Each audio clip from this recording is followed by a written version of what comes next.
Testing, testing. Can everyone hear? How about online? Who's online? I see Smack, I see Mary Jane. Good evening, it's Dolores. Well, hello there, Dolores. How are you? I'm fine, how are you? Doing pretty good. Good.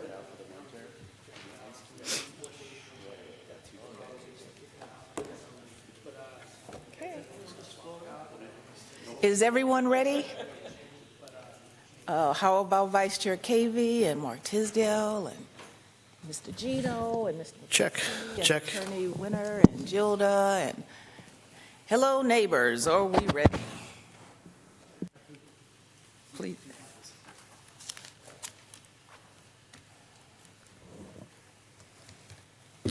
You need a minute or? Okay, I just want you to be comfortable. 7:05. Hello, everyone. I call the Select Board to order tonight, Tuesday, January 16th at 7:06 p.m. Motion to open the meeting. So made. Second. All in favor? Aye. Roll call, please. Mr. Gito? Yes. Mr. McCrisky? Yes. Vice Chair Cavey? Yes. And Mr. Carrara is absent, but I am here, and also Mr. Coulter is at the school committee meeting tonight. I ask that all stand if you are able to salute our flag. I pledge allegiance to the flag of the United States of America and to the republic for which it stands, one nation, under God, indivisible, with liberty and justice for all.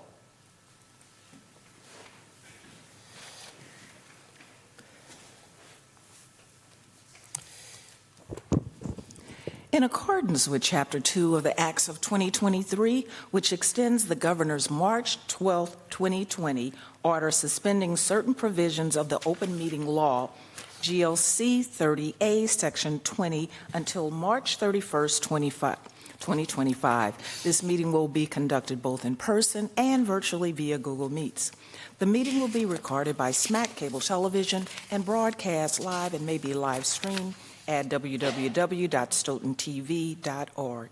A recording of the meeting transcript or other comprehensive record of the proceedings will be posted on the town's website and or SMAC as soon as possible after the meeting if the live broadcast or live streaming is unsuccessful. Times are approximate and items may be taken out of order at the chair's discretion. And with that said, I will take items out of order. But first, we'll start with number 2, to consider and discuss public body checklists for posting a meeting.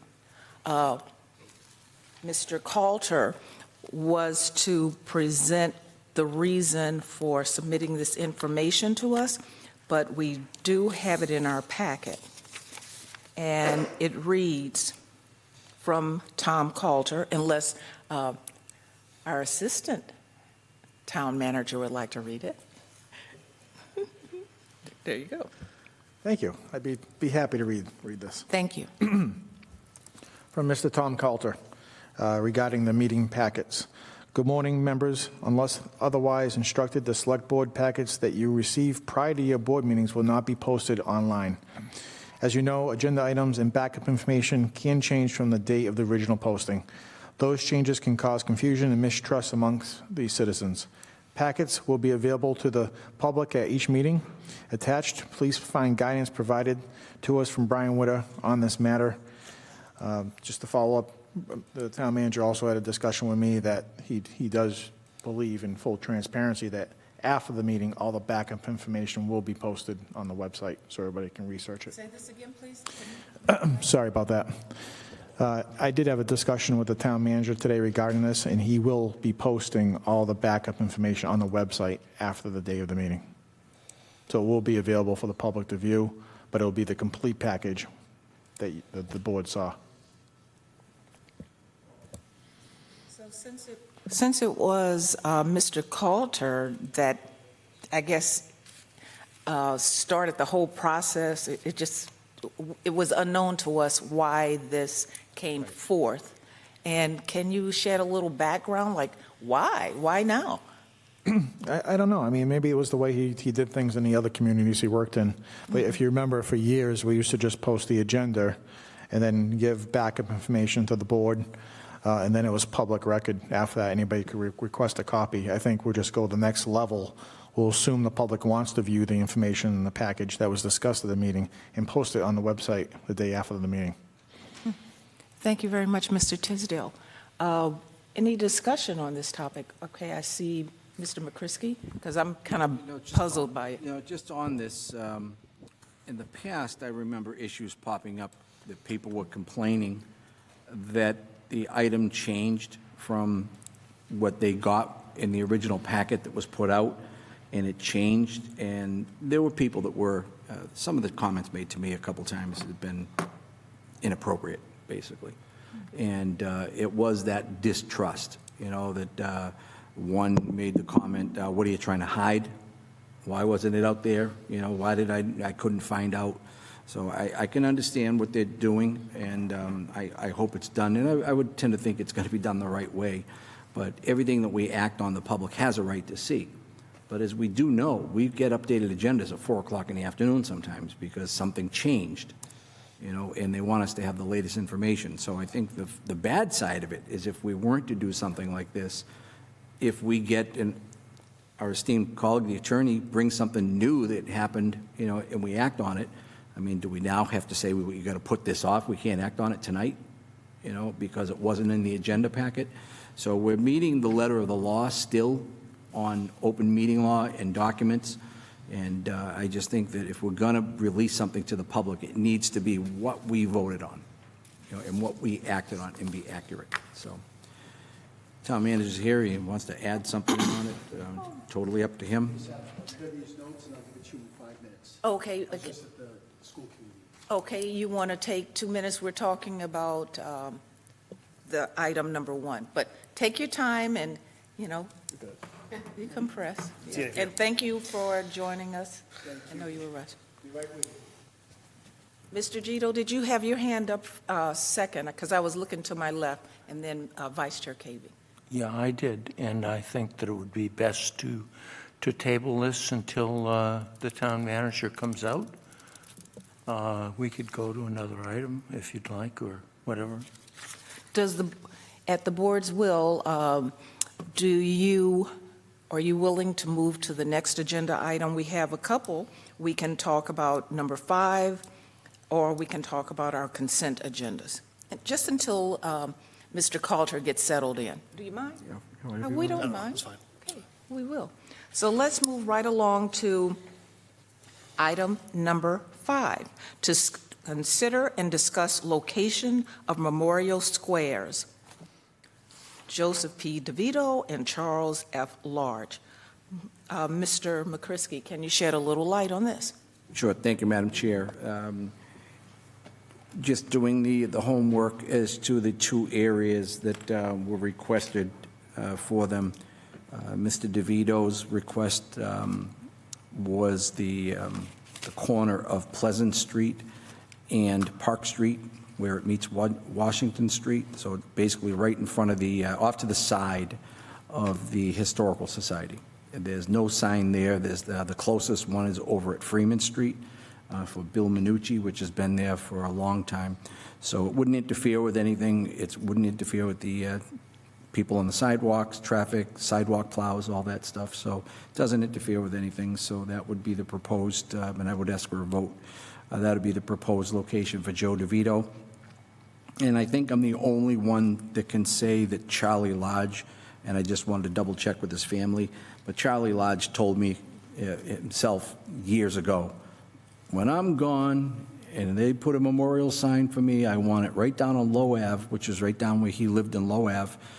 There's a little cul-de-sac, little island in the middle of the road before you take a right to go into the Daw School, and that's where I'd propose that we put Charlie Lodge's location. And we're honoring Charlie after he passed, several years since he's passed, and for the first time in my involvement in town, dating back to '87, is the first time we're going to do a square dedication for a gentleman who's with us. And I think us, by doing this, we're really doing something outside the box, is that we're going to say to a veteran and a Stoughton resident, thank you, when they're alive, to hear it, instead of honoring them 10 and 15 years after they've died. There's a lot of people that I remember that have made a difference in this town, and it's different. It's great to honor somebody's memory, but it's a lot better to look somebody in the face and say, thank you for making a difference in this town. So I would propose those two locations, Joseph DeVito at Pleasant Street, and I don't know where we'd call it, Park and Washington, because it basically, Park Street starts right there. The Historical Society is number 6 Park Street, so I'm going to call it Park Street and Pleasant Street. And for Charlie Lodge, it'd be at the cul-de-sac down at Low Ave. That'd be a motion. Can you tell us a little bit how you chose these locations, especially the one at the historical site? Did he live in that area? Or what's the significance? Joe DeVito has been a downtown staple his whole life. Where the Chinese restaurant is in the center of town, used to be Honeydew, that was DeVito's liquor store. And when Joe returned from World War II, he worked at that location in his father's store. And that was the family location. It was the family store, and every one of his kin, his brothers and sisters worked there, and then nieces and nephews at one time before it burned down in the mid 70s. I want to say 74, 75. It might have burned down. And then Joe DeVito has spent his entire life at the Historical Society. And Joe was responsible. I had come in newly to the board of directors at the time, but there was a president of the Historical Society that, if that person had stayed there, would have run it into the ground, and we wouldn't have a Historical Society. There was inappropriate spending. There was money that couldn't be tracked. Joe DeVito and his wife Jean took over as the president and vice president of the Historical Society and righted the ship, and so that has been his whole life. And Joe's an encyclopedia, 97 years old now, and his brain is sharp as a tack. And it's always a history lesson when you're talking to Joe. So that was the reason of that location. And again, Charlie Lodge, I know that he wanted that location. That's what he asked for if one was ever to be done.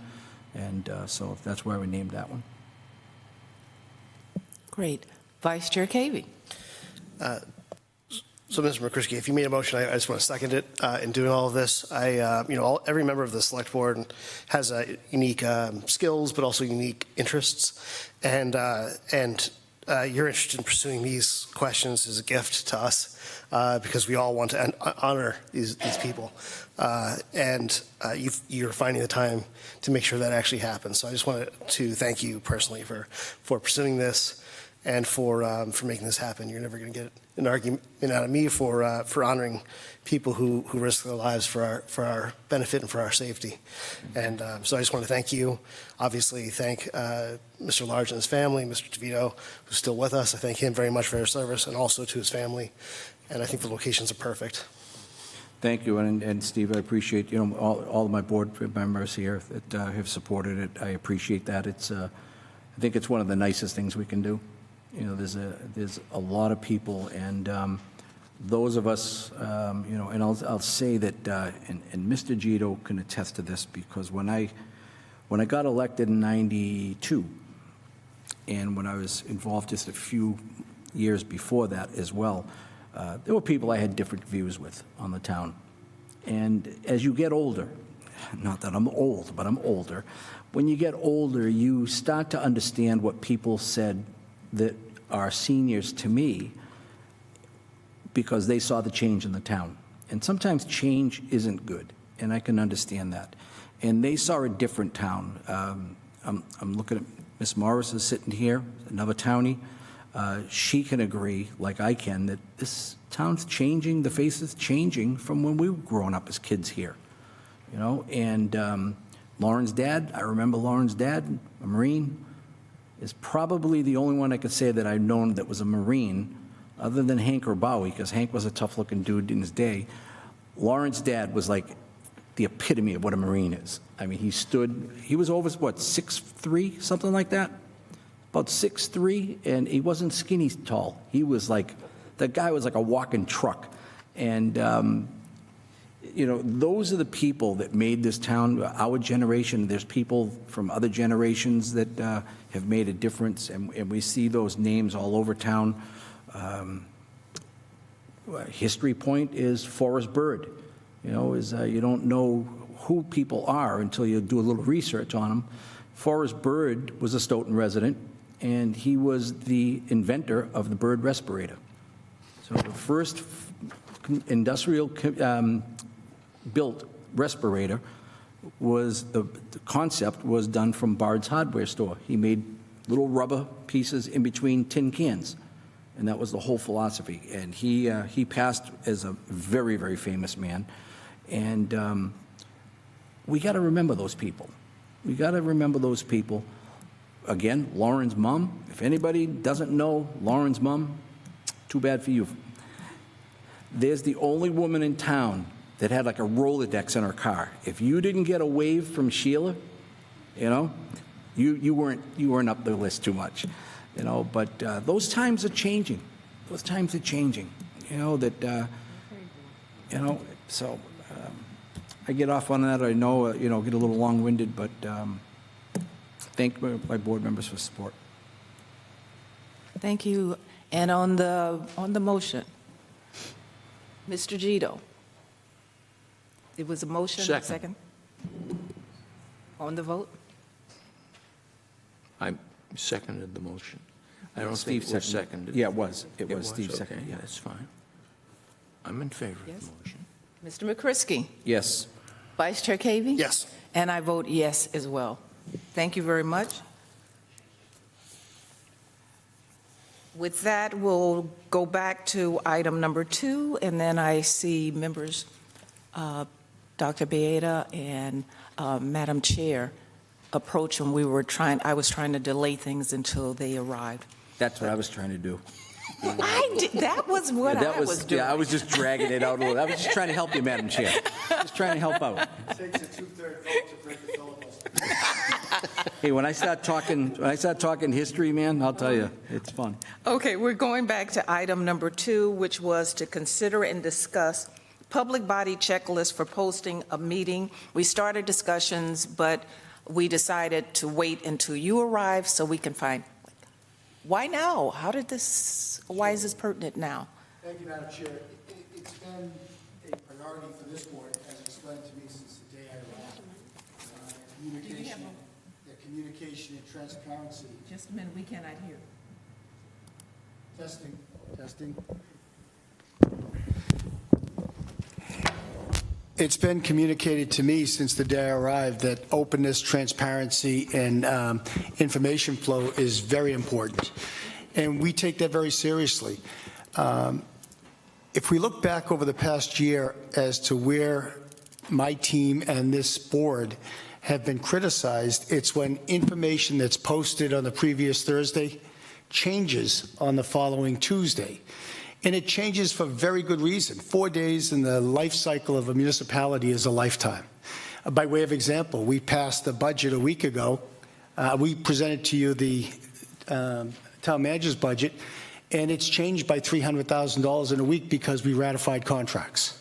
So what's happened in the past are people who see the submittals online or the attachments online, we've heard words like, you misled us, you lied to us, we didn't get to the meeting, so we thought that that was accurate, and it changed.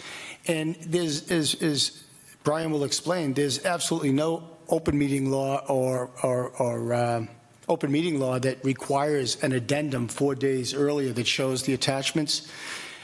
We would prefer to send them to the board 4 days early, because you understand that the world does change. Issues happen, things come up, numbers change, circumstances change, and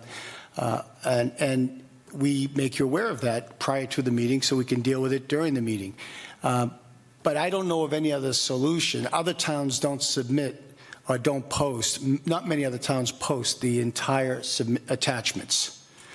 And when it changes, people, for whatever reason, lead to a conclusion that we're misleading them, or worse yet, that we lied to them. So we're trying to fix that, because it's never been the case. That's all. Thank you, Mr. Coulter. There Vice was- Chair Kate, oh, If I may, sorry. there was one other point. We will post the accurate documents on the website the next day, so that people will have accurate information. So I believe I was on the board when we started doing this, when we implemented this change. And this was shortly after, this was after a recall election where there was a lot of distrust and there was reason for us to be maybe over-communicate, be overly transparent, really demonstrate that we meant, to be serious about the role and to provide people with the information that they were looking for. And I think it helped accomplish that goal. But now I think we do have a different kind of problem, and it's one that I've noticed and I haven't spoken up about. But I've noticed when we insert a new item into the agenda after it's already been posted, amended agenda, we end up just inserting with that amended agenda just the new backup that's relevant for that one item. And alternatively, we would have our staff having to reassemble the entire package, scan it all again.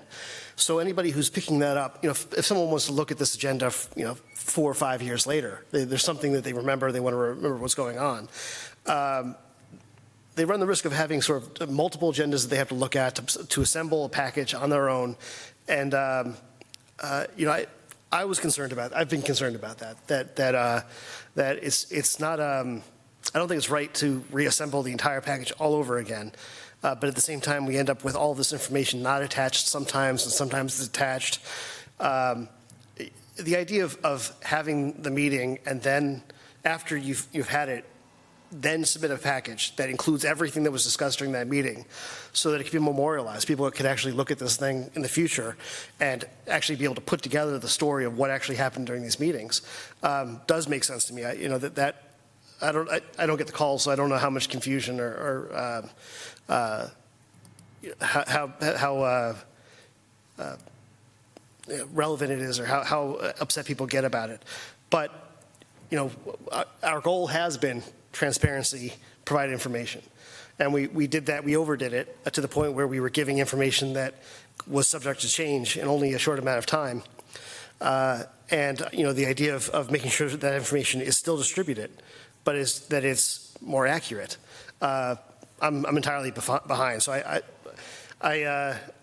part of my habits include actually using the package that's attached to the public version of this. So I'm gonna have to change some of my own habits. But I think that this is ultimately going to lead to better record keeping, more transparency. It's rare where we have people who come to the meeting with a package in hand, wanting to speak on something specifically in the package. Not that it doesn't happen, but it's rare. And I think that if we also have an avenue for maybe if people have questions, if they see on an agenda item something they want to have information for, if they're able to request that ahead of time, as a draft version, something like that might be also helpful so that people aren't cut off from it. It's just that we're not sort of memorializing the data until the backup until we have a meeting. I think that'd be good, but most of the people who are keyed into what's going on in the town would, I think, feel very comfortable reaching out to Gilda to ask for that, to reach out to you guys to see if you'll send something. So long as that's available, I don't really see a downside. Thank you, Vice Chair Cavey. Does anyone else want to speak on that? Because I have another interpretation. Okay, go ahead, Mr. Gito. Yeah, I asked you to put this on the agenda at the last meeting, and I did it because there are 30,000 people in town, and the town is all of our town. It's not just the 5 of us. It's not just the people that work at the town hall. And until tonight, I didn't think that they were going to have any opportunity to see that information. that is a helpful change. However, I still think that they should be able to see what we see, or a draft of what we are going to see if it changes, so that if they really want to come to a meeting, they can do it. The only people that would be able to see what we actually are dealing with are people that come to this meeting. And in fact, people can speak on a Zoom when they want to speak on an item here, if it's an item that they can be heard on. And it just seems to me to be important for them to have the information available to them to be able to do that and do it intelligently. So I appreciate the idea that subsequent to the meeting, the information that is available to us is also available to the public, but that's after the fact. And I would suggest that we do the best we can and get the information out there the day after the meeting. When we put the real information out, we can put the real information out rather than the draft. But I think that the public should have that opportunity. Thank you. Thank you, Mr. Gito. Anyone else want to make a comment? Okay. From my perspective, I believe the public should have the access to the same information that we do.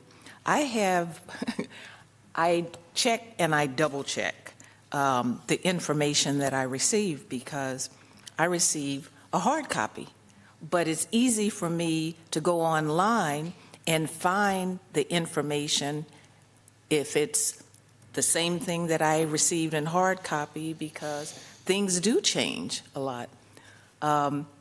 So that's like my litmus test, to go online and see if anything new that I haven't received in a hard copy.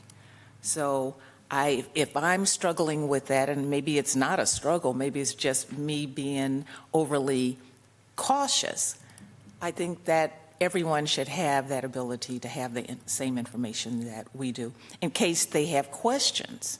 Because if they see just a line item, sometimes we truncate the topic and they don't really know what it's about, which leads to another question, and they call me and say, well, what is this all about? And I say, well, I have the backup. You don't? Something like that. But the title of an agenda item is not always exactly what it is. Even with this agenda item, I wordsmithed it a couple of times to make it a little bit more easy to read, instead of a legalese type of language versus easy to read, and it still doesn't nail it. So the title of an agenda item does not give away exactly what we're going to talk about. So that's my take on it. So I would like it to stay as is, as much as we can give the information. So is there a motion, or does it die? Motion to approve is submitted by the town manager. Mr. Gito? Yeah, second. Second, yeah, I'll second. Second? Thank you. Motion is made and has been seconded, and that is the recommendation as stated on the agenda item. Mr. Gito? That was a no? No. Okay. Thank you. Mr. McCrisky? Yes. Vice Chair Cavey? Yes. And I would be a no. So the motion fails. I'm looking out in the audience. I had originally said that this topic, which is topic number 3, fiscal year 25 operating and capital budget would be discussed around 8 or 8:15 p.m. tonight, because I was changing the order. But I now see that we have Mr. Coulter here, and we have Madam Chair here, we have Dr. Bieda here, and I don't know if the other person is a school committee member or not that joined us, but maybe, so let's discuss item number 5, which is fiscal year 25 operating and capital budget. And I did see an insert, so if you could share that with us, Mr. Coulter, take the lead. Certainly. Thank you, Madam Chair. The primary insert I wanted the board to take note of is the chart that shows the town manager's request, the select board request. Reason being, last week when we turned in the town manager's budget, that number the bottom line has not changed at all. But how we got to the bottom line has changed as illustrated on that chart. The primary driver that's a great example of things that can change so quickly. The primary driver was we ratified 2 MOUs. The first one was the Police Superiors Union, and the second one was the Police Patrolmen's Union. So, Excuse me, Mr. Coulter, are you referring to the packet and the last page of the packet? this one right here. It's a chart that shows the changes by account number and account description from last week to this week. We're giving you an updated budget, and we want to show you the changes from last Tuesday. Looks like this. Thank you, Mark.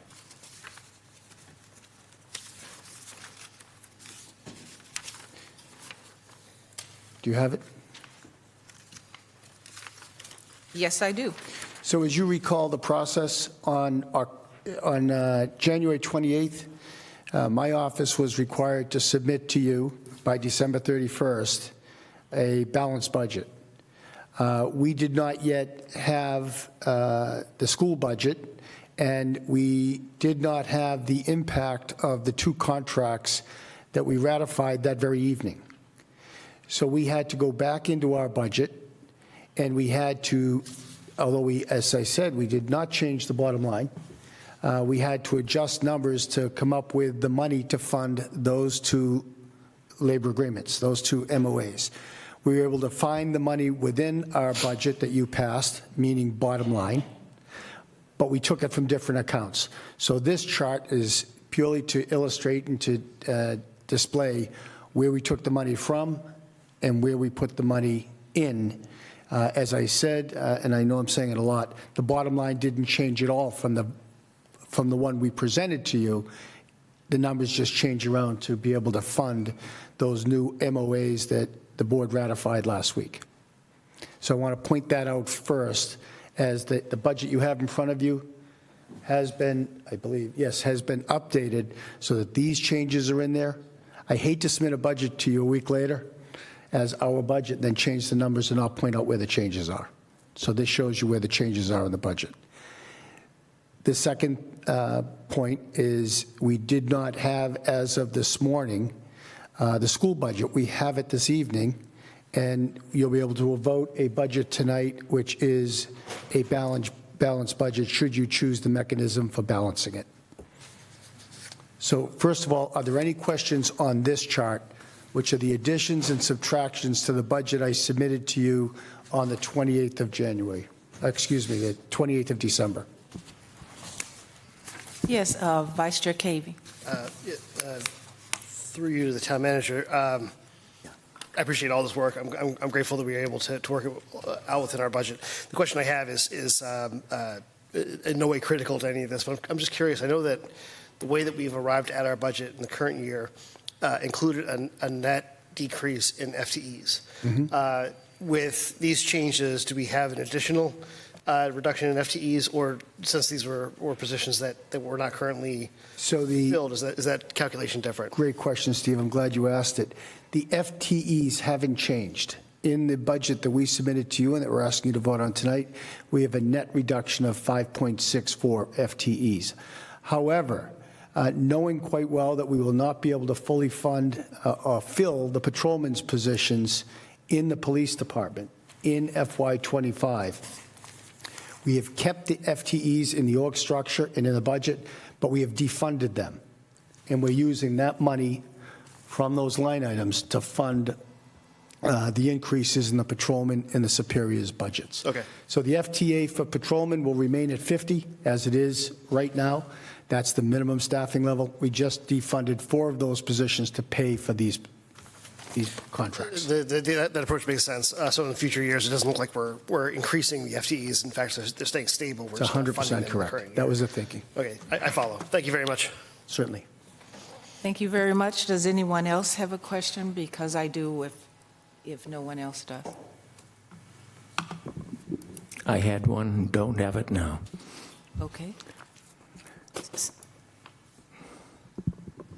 Okay, we'll circle back around if he has one.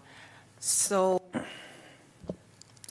what jumped out at me, and maybe I'm misinterpreting, we took monies away from patrol officers and then added it to the leadership, basically sergeants and lieutenants. Am I reading this correctly? No, it was spread out between the patrolmen's MOA, memorandum of agreement, and the superiors MOA. Right now, the department is 14 members short, 14 patrolmen below the minimum staffing level. There are 5 in the academy right now. There are 4 that will be going to the next academy. That's 9. We still have 14 funded. So we're just defunding them for FY25 with a note to the Finance Committee that we fully intend to refund those positions in FY26. Under the best of circumstances, even if the town meeting votes to leave civil service, those 4 positions will not be filled in FY25. So we're just using that money, reallocating that money to the patrolman union and to the superiors union, as opposed to increasing the budget. We've still got the same bottom line. Frankly, the idea came from Mr. Gito, and I know the FinCom would ask, why don't we do that? So we were being proactive in getting out in front of it and doing it. Thank you very much. That was a clear description. Thank you. My second question is regarding ARPA funds. Do we still get ARPA funds? Can you talk a little bit about ARPA funds and our revenue? So the part B of that, did we have a revised estimate on our revenue? I'd have to Those look. two together. I'm sorry. We'd have to look at the budget line item under revenues into the ARPA funds. We just submitted our report for ARPA on Friday, and I believe it's based upon that report that there's a determination of funds moving forward. If we don't have a number from the state at budget time, we won't forecast ARPA funds. And I know we do not have a number from the state for ARPA funds.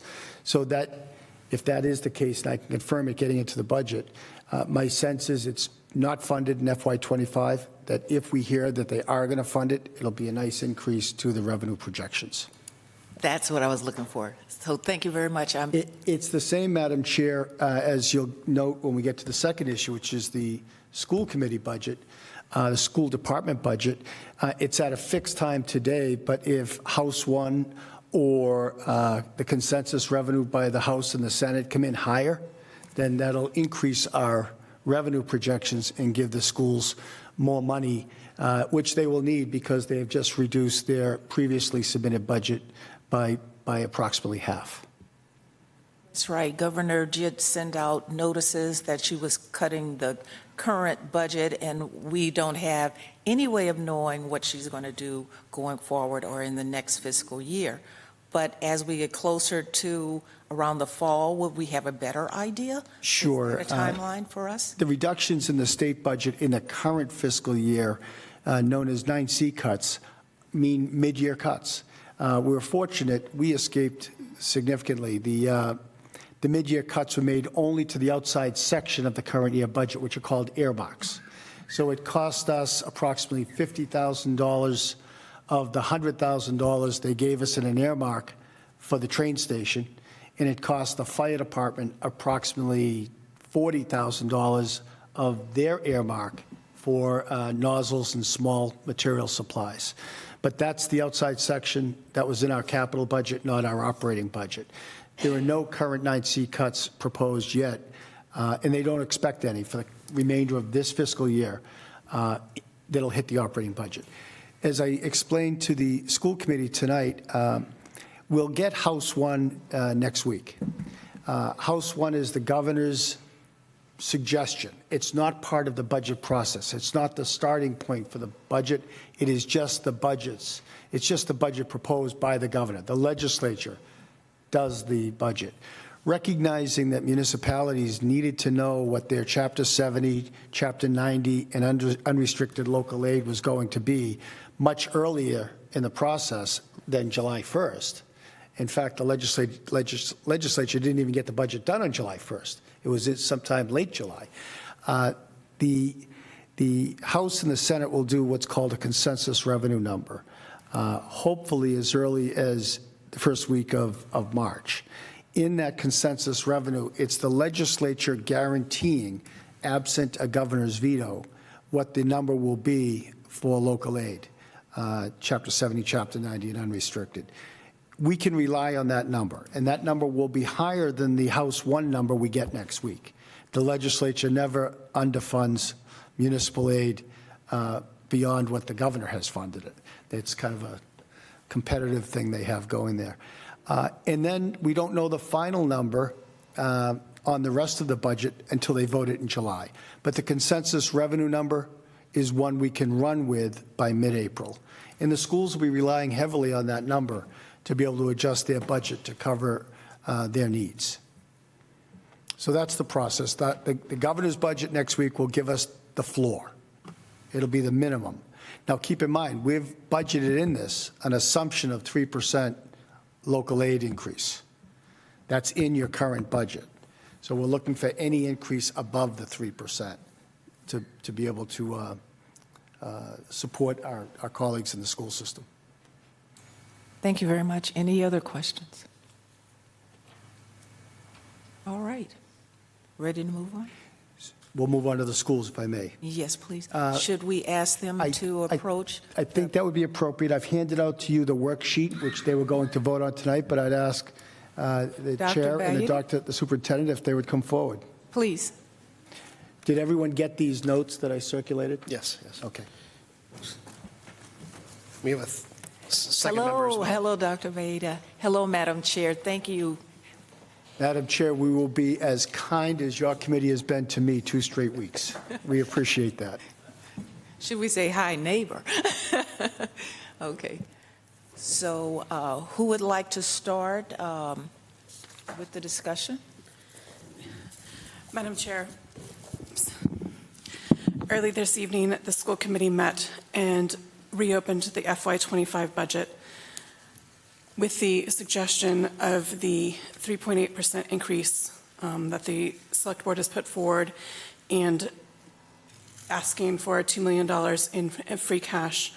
The school committee voted on a budget of $62,868,429, which represents a 7.1% increase. I will note that this is a significant cut to our budget and does not allow us to provide level services. We will be looking very closely at the Chapter 70 and SOA funding that comes in the hopes of reopening the budget and being able to fund necessary services for all of our students. Dr. Baeta. Thank you, Madam Chair. Good evening to all of you and to the general public. So I just want to get into some general discussions, if you will, about what this means in terms of the need budget, if you will, and the now voted budget, and the difference with the Student Opportunity Act and Chapter 70, which may or may not happen, as we all know. That $62.8 million vote that we took tonight is reflective of my having to go back and cut from the original budget $2.5 million, not including every new position except for 5 in special education that I've already cut from the budget. So our total new FTE from the original cover page is now 5. 1 RISE special education teacher that will be going to the Gibbons with a number of students who need specialized services. In that classroom are 3 paraprofessionals required by IEPs, and then a split position at the preschool of teacher and facilitator because of our increased enrollment in our preschool, which is growing by leaps and bounds. So that is the new FTE. Everything else that was FTE is not in this budget. So from the administrative support, staff to a social studies teacher at the high school, so on and so forth. And we'll put together a memo in written form and share it with you so you have the details as well. Added to that are the concerns. There are approximately 14 areas that I have to look further into in terms of getting to the $2.5 million. One is not in our budget right now is the issue of unemployment. Our unemployment line is basically 50,000. So if we have to unemploy people, that means, as you know, the process is you have to cut more people to make up the difference and put that amount. So approximately for every 2 people that you lay off, you're laying off a third to come up with a budget number. That number is not included here and would need to be further discussed if we get to the point of unemployment. We have 1 unsettled contract. We are very deep into it, and we hope to have it done before we even go to FinCom. But as you know, those are negotiations. All our other contracts are settled. We did eliminate from our original proposal adding another bus. We currently have over 100 students who are not able to take the bus because we're packed, and we have 2 elementary school buses that are about to be packed any day now, with more parents signing up based on available slots. Our 2 biggest outstanding issues are always going to be special education services and English language learners. So I wanted to share some of this information with you. Our English language learner population has increased by 200% since January of 22. We're at 640 students who are receiving some type of a service, many of them L1s who are limited English and really just learning English from the outset, predominantly at the elementary level, but we see them district-wide. We've had over 80 students enroll in the Stoughton Public Schools since after October 1st. As you know, October 1st is the reporting date where we come up with the Chapter 70 funds through the state.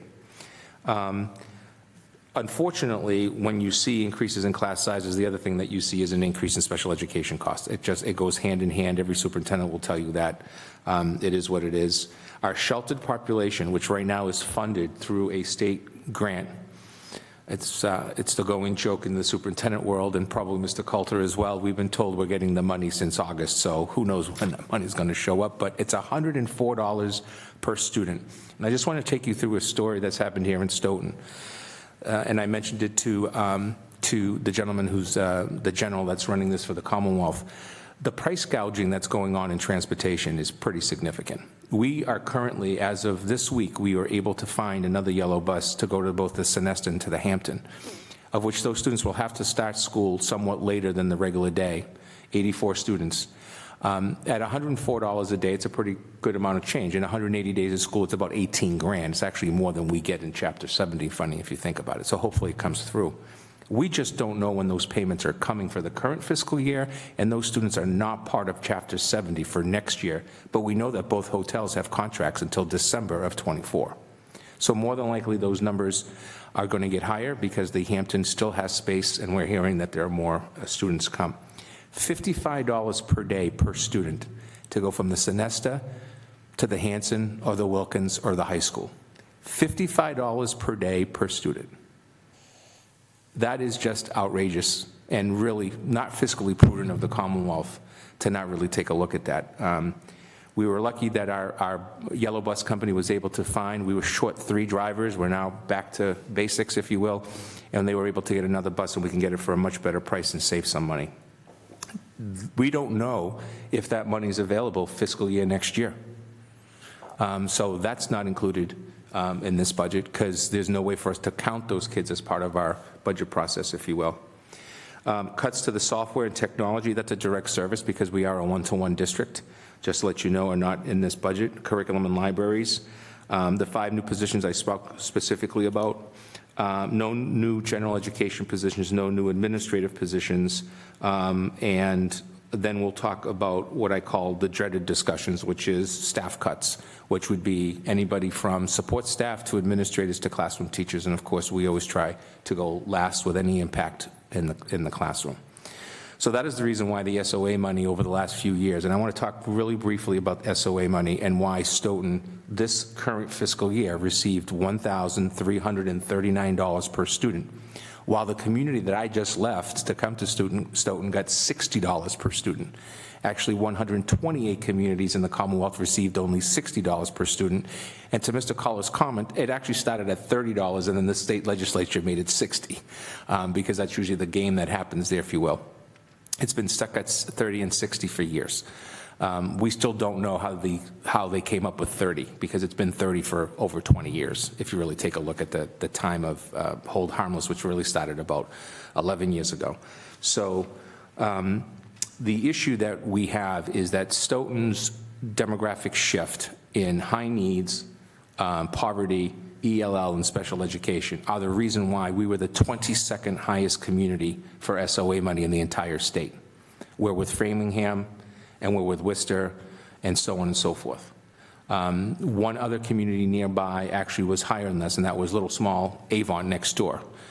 Just to give you a picture of why the funds are coming in the way that they are. So if you are not going through those demographic shifts, you haven't seen some of these funds. If you are, you're seeing some of these funds because that was the way it was voted. Lastly, and important to this discussion, is that when it comes to special education, I think you all know, you probably have heard it from my predecessor, there isn't a lot of play. In other words, a service delivery is agreed to, it has to be done. The biggest issue that happens is everything from a student who has an IEP with a behavioral issue at the high school, they bring something to school they're not supposed to bring to school, they're suspended for 45 days, we have to place them for 45 days. That's not a tutor at home or at the library. That's an actual pickup in a bus, drive to an outside placement, and get the service done for that student in many cases, which I'm involved with when those situations happen at predominantly middle school and high school level. So the budget is real, and let me just finish with one thing that it always makes me, our move-ins in terms of people that are choosing to live in this community is a great thing. It speaks to your public school system being sound and doing the right thing. It speaks to a community that is welcoming, considering the diversity that we have. And lastly, and more importantly, it does take time and money and effort, and that's the reason why I think the school committee is joining you in sending forward a balanced budget, but understanding that we may need to come back and have a discussion like happened last year. I'll leave it at that.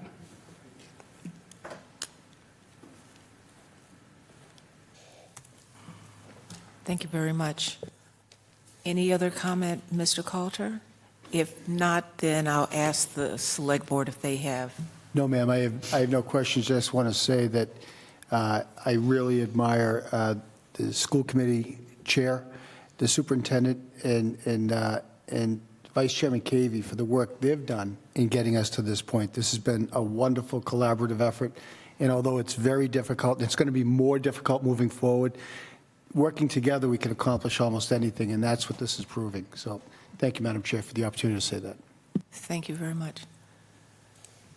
Any other comments and questions? Joe does. Joe? Mr. McCrisky. Thank you, Madam Chair. Just wanted to echo the town manager's words, but I want to point to him and the superintendent and the members of the school committee just to make it clear that my thanks to both of you, all of the school committee as well.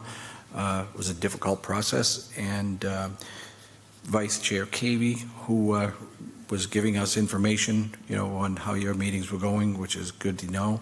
But I remain committed to working with you folks and anything that I can do, and so that we can finally start to move forward as one town, both boards, and addressing the needs of the entire community as a whole, the way that, because we're all voted in by the same people. And when we look at it as us against you, it never works. It hasn't worked, and for the first time in a long time, we have a very good process moving forward. And I would respectfully thank the town manager, the superintendent of schools for setting the pace, because if they can't communicate, our boards can't communicate. And I put that right here, Dr. Baeta, I've always said, I call you a friend first, and the superintendent second. We've worked together for a long time, and I did say when you started, this is going to be a different world now for a relationship, and you sure have committed to that. Thank you so much. Thank you very much, Mr. McCrisky. Mr. Coulter and Dr. Baeta, did your conversation include a discussion about a special town meeting or a supplemental budget to kind of fill the gap once we get closer to knowing the actual monies that will be allocated to the town? Did you, and what was the decision on that? We have, Because I Madam am Chair. We pro have that. discussed that, and you've raised that issue, and I appreciate that. The superintendent and I both recognize that when all the data is in, that we're going to ask the board to reopen the budget process. And we'll do it with the FinCom, with the school committee, when we have all the information on the CO Child Opportunity, Student Opportunity Act, and on Chapter 70. As I said, this is going to be a bumpy road moving forward. There are so many moving parts. As long as through this select board, you agree to reopen the budget when we have all the information. I know the school committee would be willing to do that. I'm certain the finance committee willing to do that. We do have an article for a sub-budget for this year, which we think will be necessary in the school budget. And we have Brian, help me with this, something in the, well, we're going to go through the warrant in a minute. It won't require a special town meeting. We'll just need to reopen the budget in collaboration with the FinCom prior to the town meeting. Okay. But it won't require a special meeting, or will it require a special within the annual? Brian. Well, that was kind of... Attorney Winter, can you please share your insight? As Mr. Coulter mentioned, there's a lot of moving parts, and so I think some of the details here have yet to be finalized. And so we're taking a look at those things, and it's not 100% clear to me whether or not we would need to do a special within the annual, or we can make the amendments. I mean, here we are, middle of January. There's a lot in front of us, but there's still some clock to make some of these adjustments. So as the information comes in, I think we'll make decisions on the best way to approach it as we proceed. So the conversation needs to mature a little bit before I'm ready to say we're going to go left or we're going to go right. But Brian, through you, Madam Chair, I think you'd agree if we have a special, it'll be a special within the annual on the same day. It would not have to be a separate meeting, correct? That is correct. Thank you. Madam Chair, if I may, just on that, I think Yes. thank you. I think the biggest issue that happens with school budgets and supplemental budgets in the fall is if you have layoffs, because we have to establish the school year prior to September 1st. And so kids are in classrooms, the schedules are done, so on and so forth.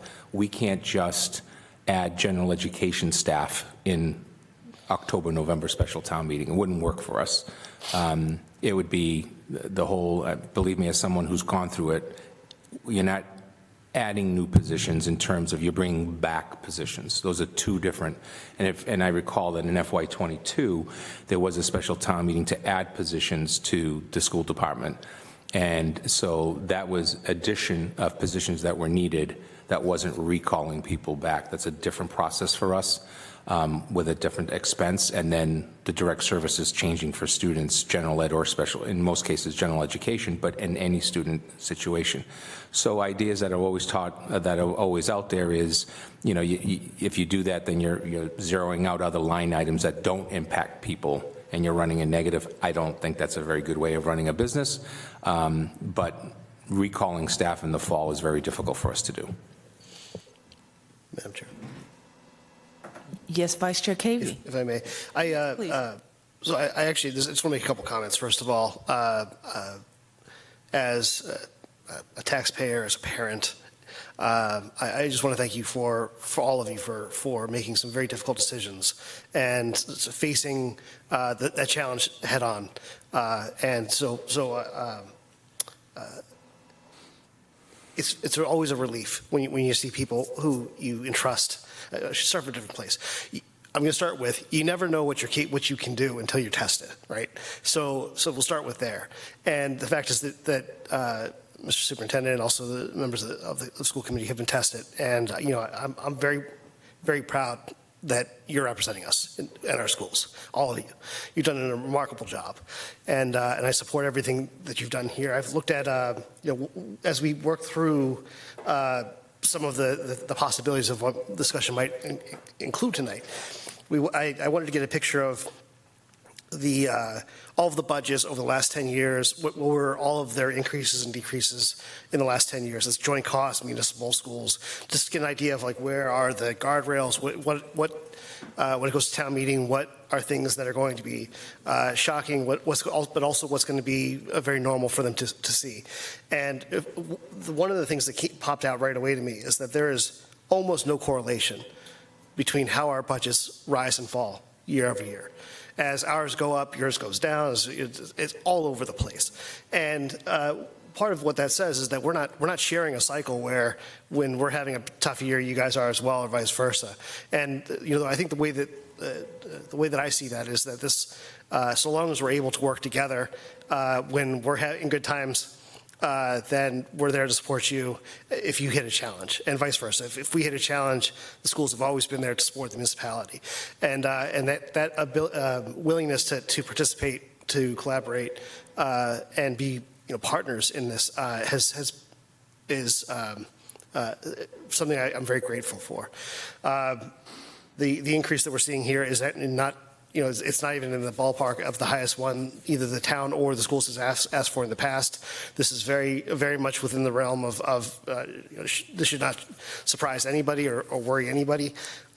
In this particular year, the municipal budget, my impression of it, I haven't heard otherwise, is that we have a very stable budget that's thin, and we have no expectations of needing to come back at any point for anything additional. And one of the things that I see in the cuts that you're anticipating is that any additional state aid of any kind that comes in, as a taxpayer and as a parent, I would hope that would go to your organization with priority. And I'm certain that the Finance Committee would support that, so that as we get closer to understanding better where the actual numbers are going to land, we won't know until it's almost too late. But as we get closer to that, I would advocate on behalf of the schools to bring that into your budget, to have that wish list that everything gets added back, ideally. And I know these things are difficult to do in January and certainly in December, but you'll have my unequivocal support all the way up until we hit the floor of town meeting. Thank you, Vice Chair Madam Cavey. Chair. And I just wanted to add, I agree with everything that Vice Chair Cavey said. My challenge was, and I've mentioned this time and time again, is we have to set this budget so early, and things change. And we don't know what the true number that will be, or dollar amount that will be allocated for us. So it's good for us to work together and understand that we're not trying to put a hard stop. We know we're going to continue. It's a work in progress, because this is, I guess, this is the reason that the government put these dates so far in advance, that they expected us to keep working and working. But it kind of flanked me when our governor, made the announcements about the current year, fiscal year cuts. I said, well, what is she doing? What's going on? I tried to anticipate where she was going with that thought process, but I had nothing to back anything up. So thank you so much for working with us and knowing that we have good intention to have submit a supplemental budget, have a special town meeting so we can revisit all the numbers and make you whole, because you demonstrated that you really needed to have these line items, and we understand completely with that. Madam Mr. Chair? Coulter? Oh, Vice Chair. Oh, I'm good, Madam Chair. I'm over here in the No. wing. yeah, Mr. Gito. I'm good, Madam Chair. Thank you. Okay, thank you.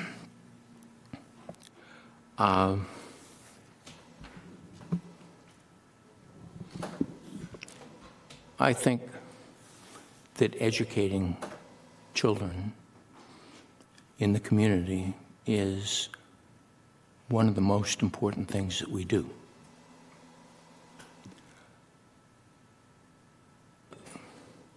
My concern for some time has been what our plans for what we're going to do within the town part of the budget, and I have expressed those concerns. We are looking to use $2 million from free cash this year to take care of a shortfall in the budget, the entire town budget. We have money that we probably have not spent this year because there are a number of open positions in the town. So we may have a little bit of free cash beyond that point.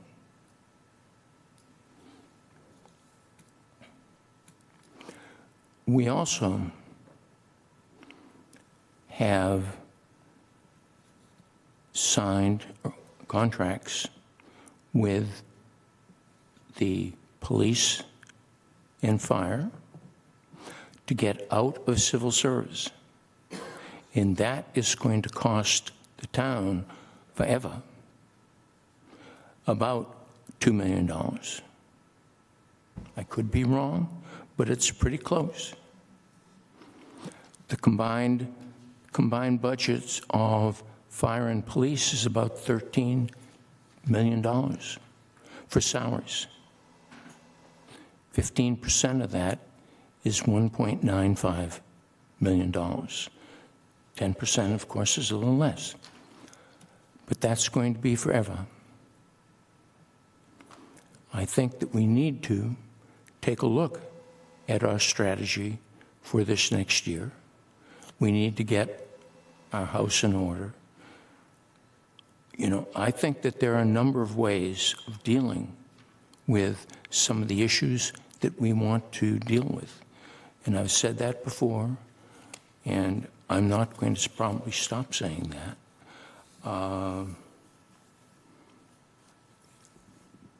So I just want to mention that. It's, you know, I'm sorry to be a Debbie Downer, but I think it's important to look at the numbers, look at broad strategies that we have. It's not a $200,000 issue. It's not we're not going to buy a dump truck this year. It's something that's really important. So I'll just leave it at that. And I thank the school committee, I thank the town manager, and everyone else that's been thanked here for trying to get us to a different place. I think we need to work hard. Thank you.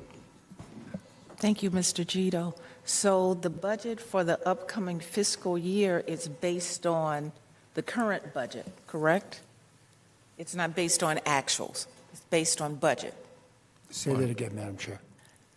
I'm sorry. The projected budget or next fiscal year budget is Yes. based on the current year budget, not based on actuals. That's correct. And what we're doing is our due diligence. We're looking at any and all sources of funding, and that's ARPA funding. When is that going to come in? And we don't know the answer now, but we know we'll have the answer soon. We're looking at different things that are going to generate revenue for the town, and we can somewhat see it coming down the road. We just don't know exactly when, but we know it's coming. Right. But we're doing our due diligence, and we're doing a very good job with the information that we have to make sure things stay in balance and we have the services that the town needs. And if I'm wrong, then set me on the straight and narrow. So I think I'm on point. But Madam go Chair, ahead. you're correct. There are certain things that we can only guess, and we took advice and counsel from CLA, from Hannah, as to what revenue increases we should be looking for. On a scale of 1 to 10, I'd say we're somewhere in the midpoint. We're not bagging the revenue forecast by saying 0, and we're not stretching it by saying, 20% increase. We're at about 90 to 94% increase over prior year revenue growth. The only exception is the fire department, where the ambulance growth is growing rapidly. A point we're missing, and why I believe, and I wish I had a crystal ball, we'll know free cash, it'll be certified by February 15th. Please don't spend the money yet, but I think that we were at $5 million last year. I believe we'll be substantially higher than that this year because this select board, removed $4 million in subsidies. Subsidies where the town budget was subsidizing losses in enterprise funds and in trash and in healthcare. Those structural deficits have all been closed because of your actions, because of your courage. So with that should result in substantial increases in free cash, most of which is generated by town government surpluses. And then you have the most difficult decisions.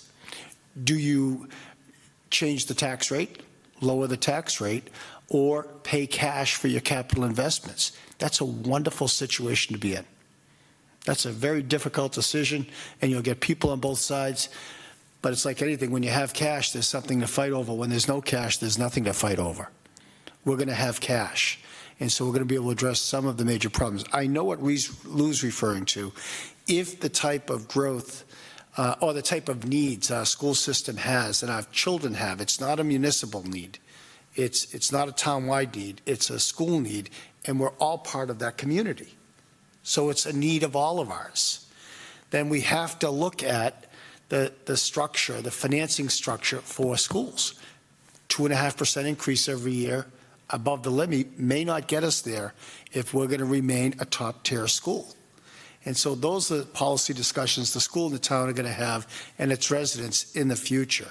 But even if our free cash goes up to 8 million dollars, it means we're going to be able to, with high interest rates, pay cash for some of the smaller capital investments. It doesn't change the structural problems that Lou's referring to. And I acknowledge that. But for where we are now compared to this time last year, man, we're in good shape. Yes, but we have a lot of work to do. So is, for the free cash certification, February 15th date that you mentioned, is that later than normal? I thought it came in a little bit earlier, that certification. Sorry to interrupt you, Madam Chair. No, go ahead. It's just a little bit later because with the former town accountant leaving, we were probably a week to 2.5, maybe 3 weeks later on things that were done by him the year before.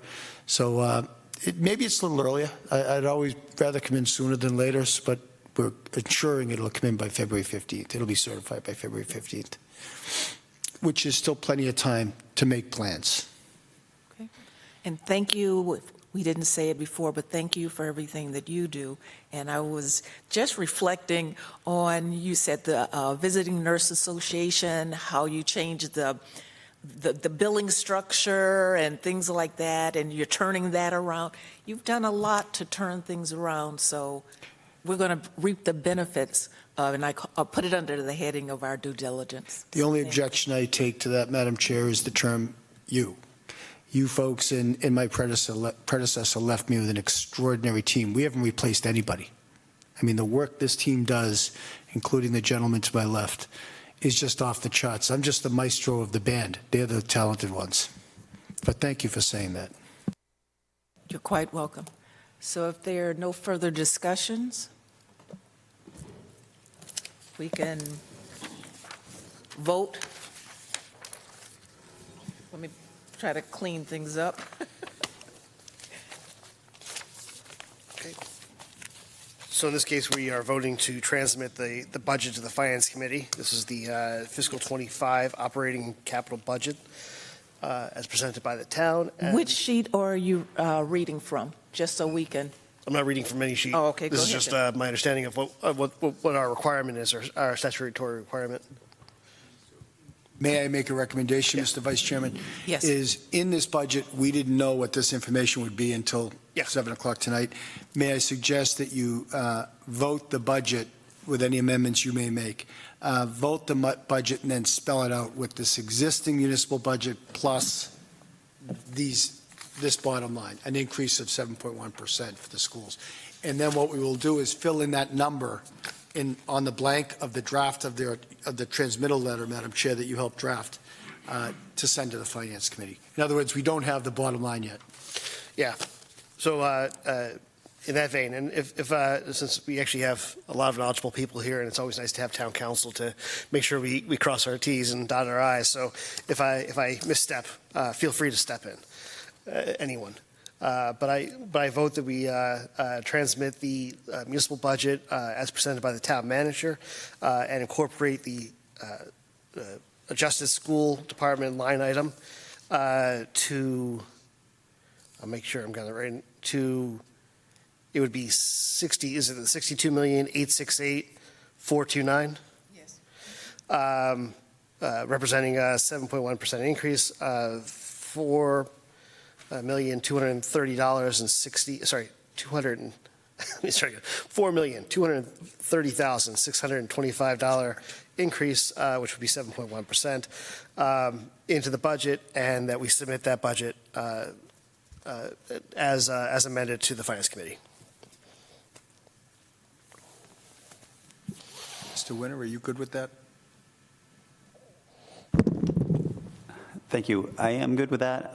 Just one question, friendly suggestion. Do you want to authorize the town manager to make any physical changes to the document? I understand there was a blank to be filled in.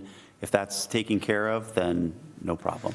Okay, I'll happily amend this to authorize the town manager to update the town budget to reflect the school department's changes.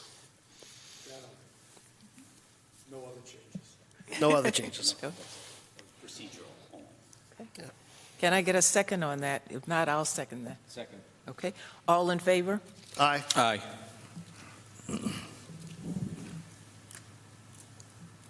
I didn't hear Ms. I guess that I'm going to vote yes. Oh, okay. But at the same time, there are things in our budget that I do not agree with. I will vote yes, but there are things in our budget that I do not agree with and that I will probably continue to talk about. So we need to send a budget to the Finance Committee. That's really our job. We can argue about the rest of it tomorrow. Madam Chair, Right. may I comment on that in support Yes. of Mr. Gito's suggestion? As I understood it, that's the purpose of this meeting Yes. tonight.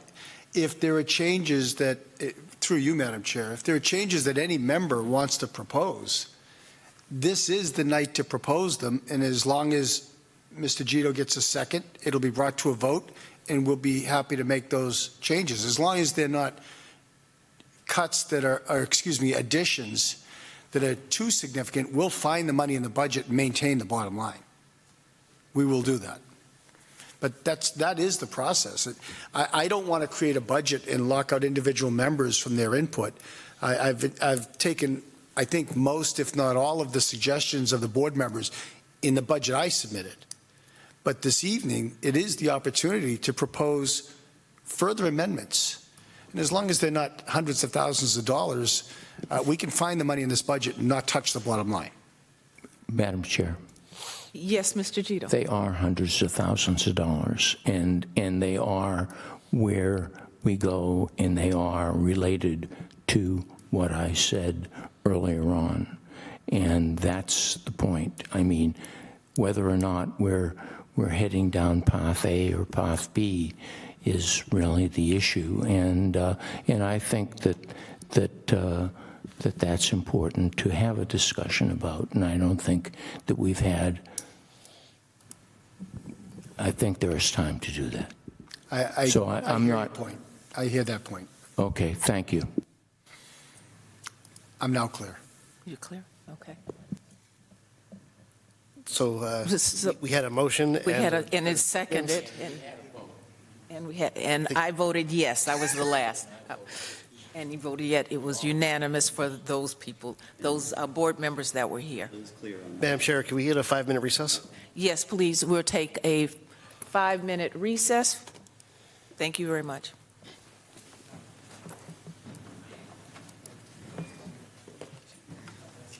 Hard candy, water?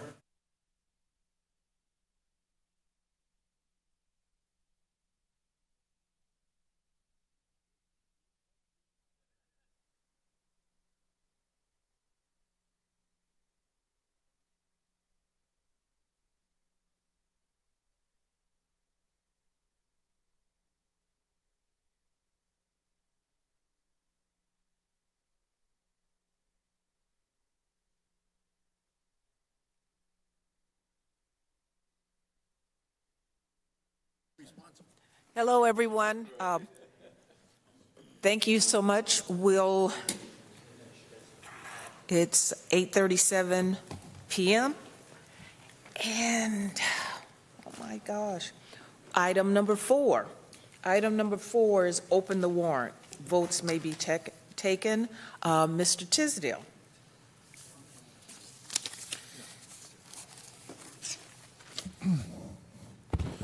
Thank you very much. This is your customary time of year where you vote to open the warrant.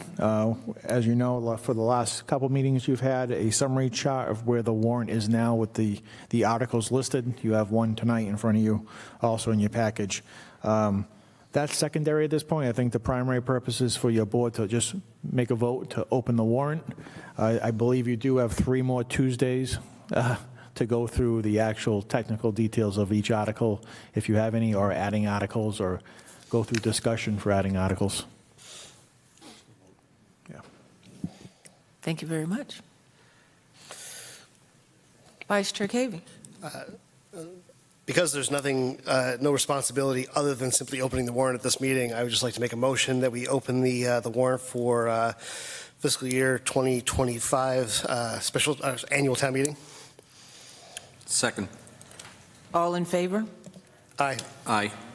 And I vote aye as well. Thank you Okay. very much. Are we going to set the date for closing the warrant? It's required by statute. It's February 6th. Okay. Moving right to our last agenda item, which is our consent agenda item. Does anyone want to pull any of the agenda items under the consent agenda? Let me put my glasses on. Oh. A, just because there's something in there that looks strange to me. Okay. So our consent agenda items are A, approval of A, B, C, C forms, sub-bullet renewal certification for 2024, next seasonal population form, and next annual report. 6B is policy regarding water service connections. 6C is policy regarding sewer service connection. And 6D is fair collection bargaining agreement. Madam Chair? And Mr. Gito wanted to pull A. Vice Chair Cavey. I thought we could just cross off the rest and just make a motion to approve consent agenda items B, C, and D. Okay, I would like to pull items B and C, please. Okay, then we'll just wait. There's only one, there's one left. I withdraw my motion. Okay, Mr. Gito, you go first.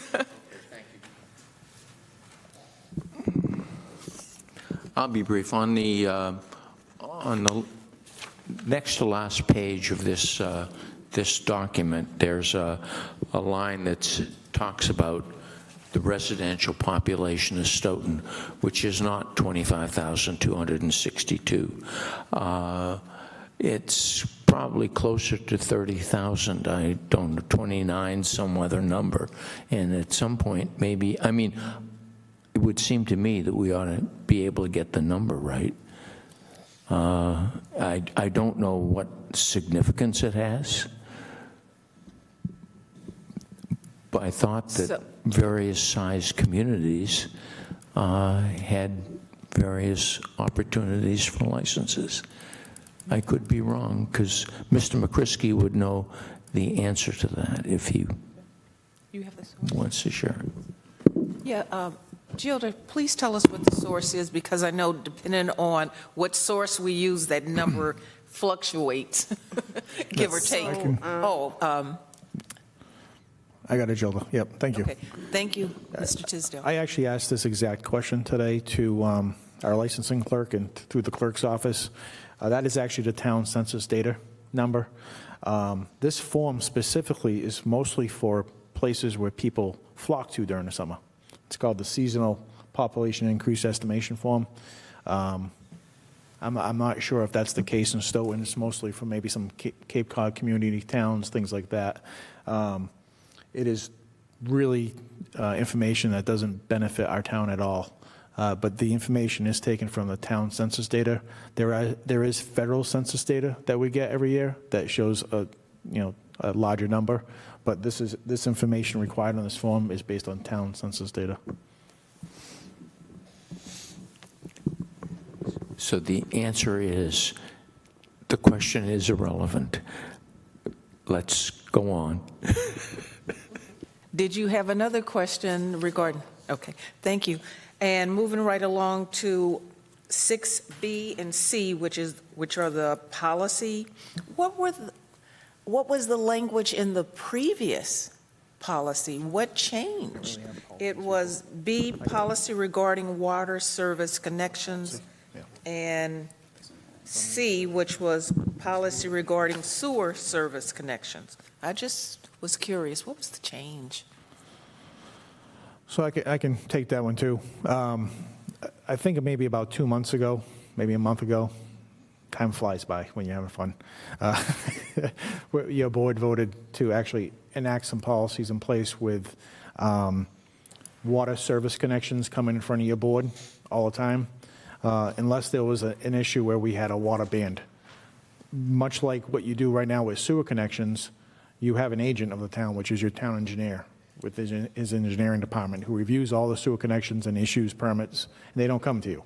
The same thing with the water service connections. You usually come here, it takes up half your night, but it's really somebody like your water and sewer superintendent who should be reviewing those applications and that you rely on. So you're giving the authority to your water and sewer superintendent to make those decisions, and you don't have to see those type of applications unless there's a unique situation, like a water ban or a variance from your local regulations.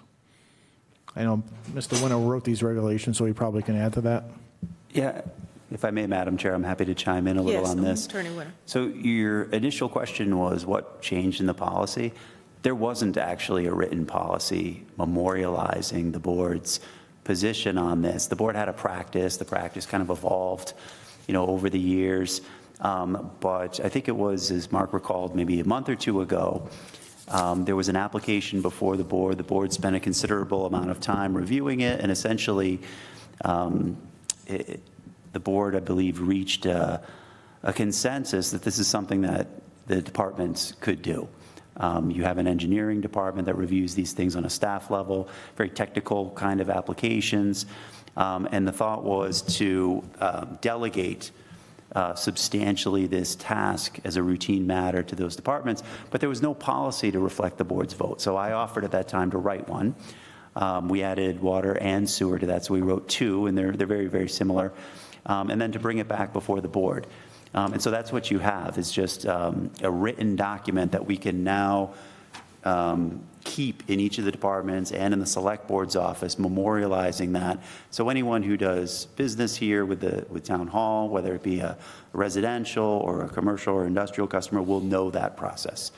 As you know, sometimes memorializing the board's policies and votes over the years, it's been a little bit of a challenge, and so we're trying to minimize that challenge for our future selves by creating these policies in a written form that we can then put in a booklet, consolidate, and so they're accessible to the members of this board and your staff and the public. Thank you very much. Those are all the questions that I had. Want to restate the motion? Please. Oh, Sorry. I move that we approve the consent agenda, item A through D. Second. all in favor? Aye. Aye. And I vote aye as well. Motion to adjourn. Second. All in favor? Aye. Madam Chair, just something for everybody that's driving out of town. When I was coming in here, although our sanders are out, the roads are like glass. Even the parking lots, which have been sanded all night. I've never seen it this slippery, so be very careful. Good night, everyone, and see you next time. Bye-bye. Yeah, I'll walk out with you, actually.